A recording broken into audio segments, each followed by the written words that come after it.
सुरक्षित शनिवार में हम लोग भूकंप के संबंध में आज हम लोग जानकारी लेंगे। भूकंप एक प्राकृतिक आपदा है जो कि आने से पहले कभी हम लोगों को पूर्व सूचना नहीं मिलती।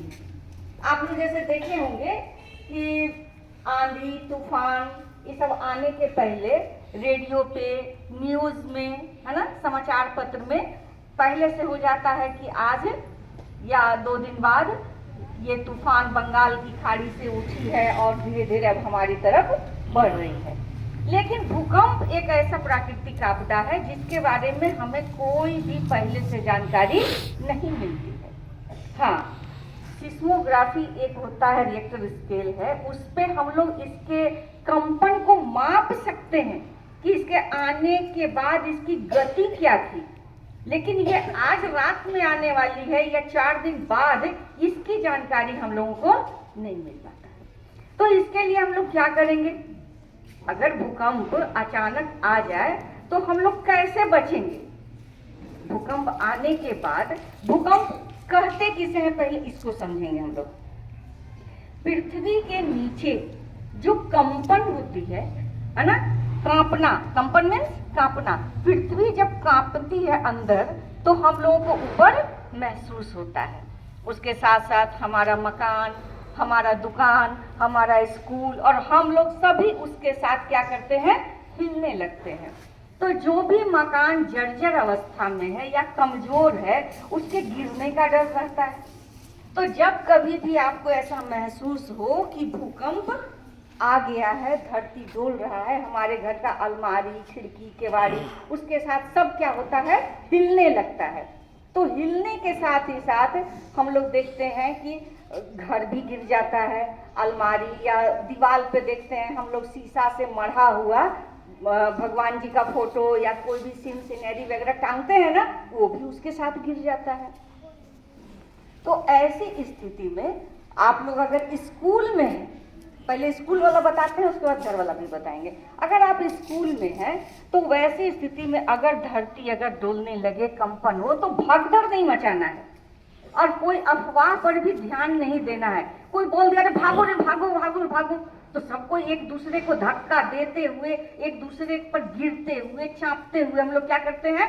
बस हम मेरा जान बच जाए, भले कोई मरे तो मरे, ऐसा होता है ना। तो वैसा नहीं करना है, अपने भी बचना है और अपने आसपास वाले लोगों को भी बचाना है। तो आप लोग सबों के पास स्कूल बैग है ना?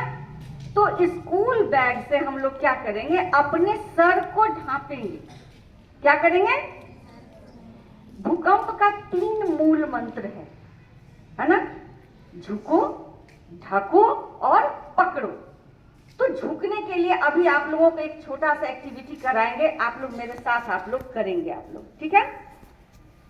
अगर स्कूल बैग है तो स्कूल बैग को अपने सर पे रखेंगे और रख करके बेंच के नीचे क्या करेंगे? बेंच के नीचे अपने आप को ढकेंगे, यानी छुपाएंगे। कैसे करके? सब बच्चा अपने माथे पर हाथ रखो, ऐसे। सर जो है हमारे शरीर का सबसे नाजुक अंग है ना? अगर आपका कहीं अगर हाथ कट जाए, अगर पैर में चोट लग जाए तो इसको हम लोग रिपेयर कर सकते हैं, होता है ना, प्लास्टर व्लास्टर कर देते हैं लोग उसको। तो इसमें क्या होता है? अगर सर में चोट लग गया तो आपका याददाश्त जा सकता है ना? आपका पूरा नर्वस सिस्टम क्या हो जाएगा? बेकार हो जाएगा। तो अगर बेंच के नीचे आपको छुपना है, मान लो अगर बेंच वहां पे नहीं है, उखड़ू बैठना है। ऐसे करो, ऐसे करो, सबको ऐसे करो, ऐसे बैठो, सबको बैठोगे, सबको बैठो, बैठो और अपने सर को ऐसे झुकाओ। तो इससे क्या होगा? अब खड़े हो जाओ, अब हमको तो खड़े नहीं होने जा रहा है तो वैसे में हम लोग क्या करेंगे? तो सर पे अगर मान लो कहीं से अगर दीवार का प्लास्टर गिरा है ना, या वो मकान अगर क्षतिग्रस्त है तो वो गिरा तो हमारा सर तो बचेगा। और बेंच के नीचे हम लोग क्या करेंगे? अपने आप को छुपाएंगे। अगर जैसे कोना जो होता है ना, पिलर है ना, आप लोग अगर पिलर के पास अगर ऐसे सट जाइएगा तो भी आप बच सकते हैं, है ना? रखो। और हम लोग लाइन से, है ना, लाइन से क्लास से बाहर निकलेंगे। पहले तो कोशिश करना है कि अगर हल्का झटका है तो जहां है वहीं सुरक्षित हम लोग खड़े रहेंगे।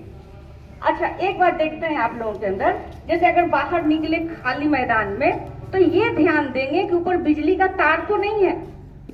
अगर बिजली का पोल अगर गिरेगा और उसमें अगर करंट है तो आपके ऊपर गिरेगा तो आप करंट लगने से मर भी सकते हैं। तो बाहर निकलने के पहले हम लोग देखेंगे कि कोई बड़ा भारी पेड़ ना हो और बिजली का खंभा नहीं हो, और खिड़की केवाड़ी से भी दूर रहेंगे। केवाड़ी समझ में आ रहा, दरवाजा, खिड़की दरवाजे से भी हम लोग अलग हट करके रहेंगे। उसके बाद देखो कि ये तो भूकंप आया तो आप क्या करेंगे। भूकंप के बाद क्या होता है पता है? मान लो अगर किसी को चोट लग गया, किसी को चोट लग गया, किसी को खून बह रहा है, तो हम लोग सबसे पहले उसका प्राथमिक उपचार करेंगे। घर में भूकंप होने के बाद सब कुछ जैसे शांत हो गया तो वैसे उसके बाद सबसे पहले प्राथमिक उपचार में उसके खून को जहाँ से निकल रहा है उसको साफ करके हम लोग क्या करेंगे, घर में कोई भी साफ कपड़ा का टुकड़ा से उसको क्या करेंगे, बांध देंगे। और उसको जब कमरे से निकालना है तो कैसे निकालोगे? कहोगे हम तो छोटा है, कैसे निकालेंगे? किसी की सहायता लोगे ना, आवाज लगाओगे, चिल्लाओगे। तो वैसे में हाथ और पैर को पकड़ करके ऐसे उठा लेता है, वैसे नहीं उठाना, उसके सर को पीछे गर्दन से उसको सपोर्ट देना है उसको, है ना, ऐसे नहीं जैसे उसे झुलाते हुए ले जाए, पता चले कि अपनी गर्दन ही टूट गया उसका। है उसके बाद आप लोग देखोगे कि जल्द से जल्द उसको हॉस्पिटल ले जाएंगे। उस वक्त तो मोबाइल का नेटवर्क भी खत्म हो जाता है, उसमें लाइन भी कट जाती है। अगर आप घर में मम्मी या कोई अगर चूल्हे पर अगर खाना बना रहे हो और उस समय अगर भूकंप आ जाए तो जल्दी से पहले गैस बंद करना है। अगर गैस नहीं बंद करोगे तो वैसी स्थिति में क्या होगा, घर में आग लग सकता है ना। अपना जान बचा के भाग गए, चूल्हा जलते हुए छोड़ दिए। जल्दी से उसको जल्दी से बंद करके बाहर की तरफ अपने आप को बचाना है। और सीढ़ी और लिफ्ट का प्रयोग नहीं करेंगे। अभी बताया ना कि लाइन कट जाता है, तो मान लो अगर लिफ्ट में हम लोग हैं तो लाइन कट गया तो लिफ्ट तो जहां है वहीं अटका हुआ रह गया, हो जाएगा ना। और जैसे प्लेन धरती पे चलना और सीढ़ी पर चलने में अंतर होता है। सीढ़ी पे स्टेप बाय स्टेप चलेंगे ना, उसमें तो हो सकता है कि आप हड़बड़ा करके सीढ़ी से नीचे लुढ़कते हुए गिर जाए, तो इससे हमारे शरीर की क्या हो सकती है, क्षति हो सकती है। तो किसी भी दुर्घटना से बचने के लिए कोई भी आदमी, आपके मम्मी पापा अड़ोस पड़ोस के कोई भी लोग आपकी सहायता बाद में करेंगे। सबसे पहले आपका बुद्धि और विवेक है ना, वो आपकी जान को बचा सकता है। तो हड़बड़ाना नहीं है, धैर्य के साथ किसी भी आपदा का, खाली भूकंप ही नहीं, कोई भी आपदा का आप सामना अच्छी तरह से कर सकते हैं। Thank you.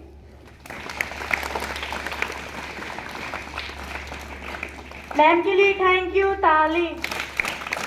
Thank you, thank you, thank you.